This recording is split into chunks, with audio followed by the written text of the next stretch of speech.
आम्ही चाललोय आज माझ्या फ्रेंडचा बर्थडे आहे. सो तिकडेच तिचं सेलिब्रेशन करणार होतो आम्ही. फ्रेंड्सने डिसाईड केलं होतं तिकडे जाणार होतो. तर सर्वात आधी मी माझ्या मम्मीकडे चालले आणि संध्याकाळी बघा आम्ही कुठे जातो. फायनली आमची भेट झाली आहे अशी 1-1.5 वर्षांनी आम्ही भेटलो आहे, त्याच्यामुळे खूप मस्त वाटते. एवढ्या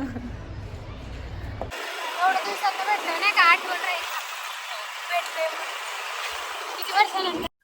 ही माझी फ्रेंड आरती, तिच्या घरी गेलो होतो आम्ही आणि ही आहे बर्थडे गर्ल प्रियंका आणि ही तिची छोटीशी पुतणी खाली बसली होती झोक्यामध्ये डुगू. तर तिथून आम्ही निघालो आणि क्रेझी चीज कॅफेला गेलो. तिथे आम्ही सेलिब्रेशन करणार. कशी आहे आरती? मस्त. तू? तुझी तब्येत पाणी? मस्त. तुझी कशी आहे? छान. तू कशी प्रियंका? खूप छान. ही आहे आमची बर्थडे गर्ल. हिचा बर्थडे आज. सगळ्यांनी दिला हॅपी बर्थडे विशेष करा. थँक्यू.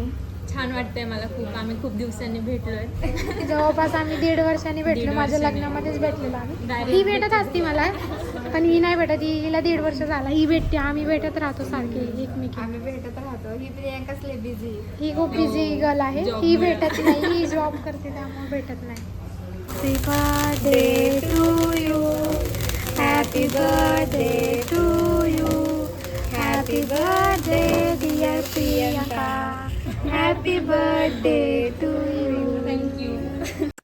तर पिझ्झा मागवला होता आम्ही आणि 2 कोल्ड कॉफी आणि मी मोजितो मागवलं होतं. तिने ते काही मागवलं नाही. ती खूप गोड खाल्लं होतं त्यामुळे. आणि हे बघू शकता बुके खूप भारी होते. छान. चला बाय बाय. Bye bye. भेटूया नेक्स्ट टाइम लवकर. लवकरच. माझी मम्मी पावभाजी बनवत आहे माझ्यासाठी स्पेशल. मम्मी हे गिफ्ट माझ्या फ्रेंडने दिलं होतं प्रियंकाने. थँक्यू प्रियंका. आणि मी गिफ्ट ओपन करायला घेतलं होतं. आमच्या लग्नाचं गिफ्ट पेंडिंग होतं तेव्हा द्यायला तिला काही जमले नाही. सो ती बर्थडेच्या दिवशी घेऊन आली होती गिफ्ट द्यायला आणि त्या निमित्ताने आमचं भेटणं पण झालं आणि सेलिब्रेशन पण खूप छान झालं आमचं. आणि तुम्ही बघू शकता तिने मॅजिक मिरर म्हणून दिलं होतं मला. तर मी लाईट ओपन केली आणि ते खूप छान वाटत होता आमचा कपल फोटो. थँक्यू प्रियंका आणि थँक्यू फॉर वॉचिंग. भेटूया आपण नेक्स्ट ब्लॉग.